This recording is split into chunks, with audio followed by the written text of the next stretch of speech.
ധ്യാൻ ചേട്ടന്റെ കഴിഞ്ഞ ദിവസത്തെ ഒരു റീല് കണ്ടായിരുന്നു. അതില് ധ്യാൻ ചേട്ടൻ തന്നെ ധ്യാൻ ചേട്ടനെ പടക്കം സ്റ്റാർ എന്നാണ് വിശേഷിപ്പിക്കുന്നത്. അല്ല, ആ റീലിന്റെ കൺസെപ്റ്റ് അതാണ്, ഒരു പടക്കം തോളിലിട്ടുകൊണ്ട് വരുന്നത്. എന്നിട്ട് നിർത്തി അവമാനിക്കുവാണെന്ന് മനസ്സിലാകുന്നു. അപ്പൊ ഒരു പടത്തിനെ ശരിക്കും ഡീമോട്ടിവേറ്റ് ചെയ്യല്ലേ ചെയ്യുന്നത്. ഞങ്ങൾ എത്ര പ്രൊമോട്ട് ചെയ്യാലോ അപ്പൊ കേറൂ നിങ്ങളോ? നീ എന്ത് തേങ്ങയാടി പറയുന്നേ? എനിക്കൊന്നും മനസ്സിലാവുന്നില്ല. ഞങ്ങള് മീഡിയ ടീം നിങ്ങൾ കാരണം എത്ര പടത്തെ ഓടി.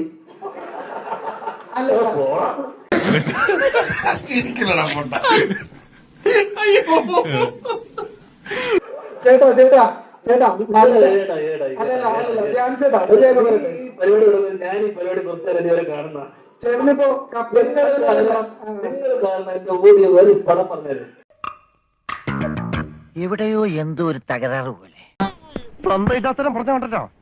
എനിക്ക് പറഞ്ഞോ, എന്റെ കൊള്ളാമത്ത ഒരു പടം നിങ്ങൾ കാരണം നീ കാരണം നല്ലൊരു തിരക്കഥ പടം ഓടിയിട്ടുണ്ട്. നീ ഒന്നും പണയണ്ട. അല്ല എന്നാ ഉദ്ദേശം? നല്ലൊരു തിരക്കഥ പടം ഓടിയിട്ടുണ്ട്. ചേർന്ന് ഏത് നല്ല തിരക്കഥ എഴുതിയേക്കുന്നത്? പൊട്ടിയ പടം പറ, പൊട്ടിയ പടം പറ. അതെവിടെ നീ തോറ്റു പോയി മുന്നിൽ. നിനക്കിതിന് മാസക്കൂലിയ ദിവസക്കൂലിയ? കപ്പല് മുതലാളി താരതമ്യേന നല്ല പടമാണ്. നീ മാത്രം നിനക്ക് ഇഷ്ടമായ എന്റെ ഇഷ്ടം, എനിക്ക് ഇഷ്ടമില്ല പടം. അത് കുഴപ്പമില്ല. പക്ഷെ കപ്പല് മുതലാളി കഴിഞ്ഞു, എത്ര നായക വേഷം കിട്ടും രമേഷ് പിഷാരടി ചേട്ടന്. സൈഡ് റോഡിലോട്ട് പോയില്ലേ? പക്ഷെ ചേട്ടൻ എത്ര പടം പൊട്ടിയിട്ടും പടം കിട്ടുന്നുണ്ട്. എടാ നീ വെറുതെ ആവേശം കാണിച്ച് വള്ളി പിടിക്കില്ലേട്ടാ. ഇതോടെ സാറിന്റെ അടപ്പ് തെറിക്കുന്നു തോന്നുന്നു. നിനക്ക് ഇതിന്റെ പെറിഫറലായിട്ടുള്ള കാര്യങ്ങൾ മാത്രമേ അറിയുള്ളൂ. ഒരു പ്രൊഡ്യൂസറും ഒരു ഡയറക്ടറും ഒരിക്കലും എന്നെ വെച്ചിട്ട് എത്ര പടം പൊട്ടി, എന്നെ വെച്ചിട്ട് എന്തിനാ വീണ്ടും വീണ്ടും പടം എടുക്കുന്നത്? ഒരു മര്യാദ വേണ്ടേ? ഇവന്മാരൊന്നും ജീവിതകാലത്ത് നന്നാവില്ല. വേറെ ടോക്കാണ് പോണത്. പറയാൻ പറ്റില്ല. ഇത്രയും പറഞ്ഞില്ല, അതും കൂടെ പറ. ഒരു പ്രൊഡ്യൂസർ ഇരിക്കുന്നു, പറയാൻ പറ്റില്ല. അല്ല പറ, നീ പറഞ്ഞോ. നാട്ടുകാരൊക്കെ ഒന്ന് അറിയട്ടെ. എന്താണാവോ പുതിയ കണ്ടുപിടുത്തം? എന്താണെന്ന് ഞാൻ പറഞ്ഞാലേ ആൽഫി ചേട്ടൻ വാലും പൊക്കിക്കൊണ്ട് ഓടും. അതായത് ചേട്ടന്റെ കമന്റ്സിൽ വരുന്നത് കള്ളപ്പണം വെളുപ്പിക്കൽ സ്റ്റാർ എന്നൊക്കെയാ. ആയിക്കോട്ടെ, അതുകൊണ്ട് അവർക്ക് ഗുണമുണ്ടാകുന്നുണ്ട്. ഞാനല്ലോ വിളിപ്പിക്കുന്നത്. എനിക്ക് അക്കൗണ്ടിലാണ് ഇതൊന്നും, അതുകൊണ്ട് എനിക്കെന്താണ് ഗുണം? നീ സൂക്ഷിച്ച് സംസാരിച്ചില്ല എന്റെ വിധമാറും. ആളാരെന്നൊന്നും ഞാൻ നോക്കൂ. ഒരു മര്യാദ വേണ്ടേ? ആ രീതിയിൽ അവർക്ക് ഗുണം ഉണ്ടാകുന്നുണ്ടോ? അപ്പൊ എന്റെ പടം നഷ്ടമായിട്ടില്ലേ? എല്ലാരും വിളിപ്പിച്ചില്ലേ?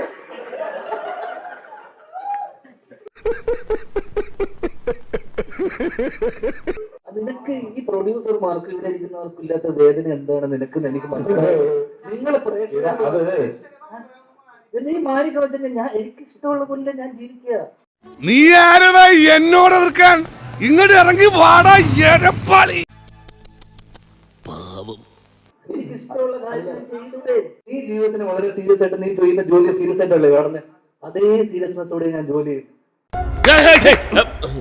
എന്തോ എന്റെ ഭഗവാനെ, എന്താ ഇതിന്റെയൊക്കെ അർത്ഥം?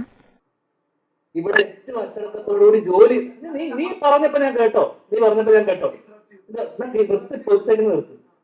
നിർത്ത്.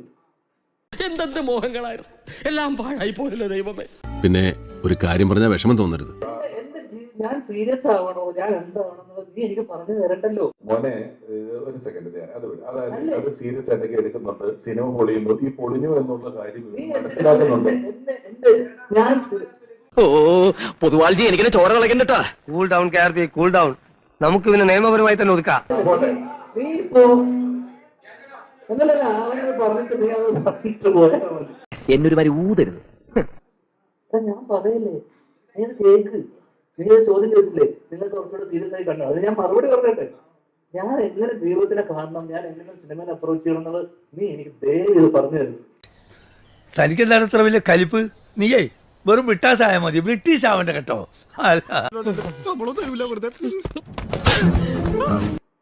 നിന്നെ ഒരിക്കലും നീ ഒരു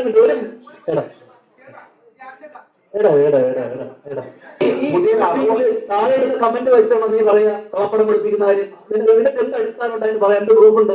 നമ്മളെ കുഴപ്പിക്കാനുള്ള പരിപാടി ഇവനിതിൽ എന്തോ കൈയുണ്ട്. എന്ത് പ്രൂഫുണ്ട് നീ പറയുന്നതിന്? അല്ല, നീ താഴെ യൂട്യൂബിൽ കമന്റ് ആൾക്കാരെ കാണാൻ പറഞ്ഞിട്ടല്ലേ? നിനക്ക് എന്തെന്ന് അറിയാമോ ഇതിനെ കുറിച്ച്, സിനിമയെ കുറിച്ച്? അപ്പൊ വേണ്ടത്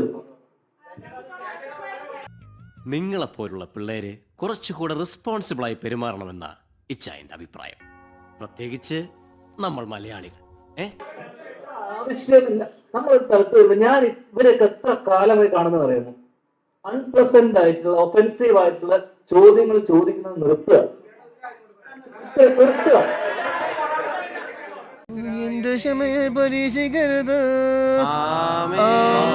എന്റെ കുട്ട, ഇതിലൊക്കെ ഭേദം നീ വാ തുറക്കാതിരിക്കുന്നതാ. ഇതിനൊരു കാര്യം പറഞ്ഞുതരാം. അപ്പൊ നീ കേട്ടോ? ഇല്ല, അവനൊരു കാര്യം പറഞ്ഞോട്ടെ. ഒരു കാര്യം നീ കേട്ടോ, ഒരു കാര്യം നീ കേട്ടോ, ഒരു കാര്യം നീ കേട്ടോ. ജോക്കറെ, നീ കുറെ നേരമായി കിളച്ച് കിളച്ച് കയറിക്കൊണ്ടിരിക്കുക. ഈ പരിപ്പ് എന്റെ അടുത്ത് വേഗത്തില്ല. ബേബിയുടെ ചോദിച്ചില്ലേ, ഞാൻ ഉടനെ അങ്ങ് മാറ്റി കൊടുക്കാം. ഇല്ല, അവനോട് ഒരു കാര്യം പറഞ്ഞു. എടാ മോനെ, എടാ നീ അവിടെ അവനെ നിങ്ങൾക്ക് കോടതിയില്ലേ? എടാ എന്തുകൊണ്ട് എനിക്ക് തിരുമെന്നറിയാമോ? ആൾക്കാരെ വെറുപ്പിക്കാതിരിക്കുക. വെറുപ്പിക്കുന്ന ചോദ്യങ്ങൾ ചോദിക്കാൻ എന്തോ മനസ്സിലായോ? സിനിമയിൽ വേണ്ടത് വെറുപ്പിക്കരുത്. ഇവിടെ വേണ്ടത് തെറ്റ് പടം ചെയ്യുക. ഇതൊന്നുമല്ല.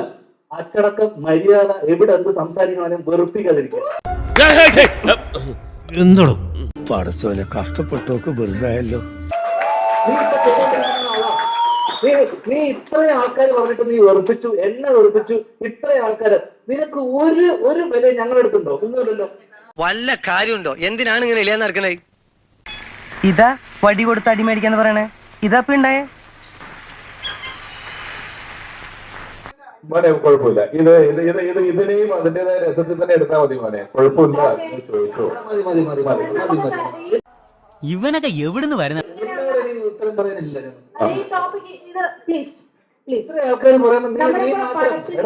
പ്രൊമോഷൻസിന്റെ കാര്യങ്ങൾക്ക് വേണ്ടി വന്നാണ്. നിർത്തടാ. നമ്മൾ പറയല്ലോ, നിർത്തടാ.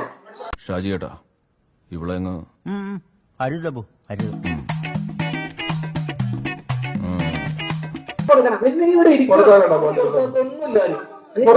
അയ്യോ മോനെ കുഴപ്പമില്ല, ചോദിച്ചു നമ്മളും പറഞ്ഞു. രാഘവേട്ട LIC എടുത്തുണ്ടോ? ഇല്ലെങ്കിൽ വേഗം എടുത്തോളൂ, വലിയൊരു തുകയ്ക്ക്. അല്ല, ഇങ്ങനെയൊക്കെ പോവാണെങ്കിൽ തവണകൾ അധികം അടയ്ക്കേണ്ടി വരില്ല. എവിടെ പരിപാടി അവതരിപ്പിച്ചാലും ഇതാണല്ലോ അവസ്ഥ എന്റെ.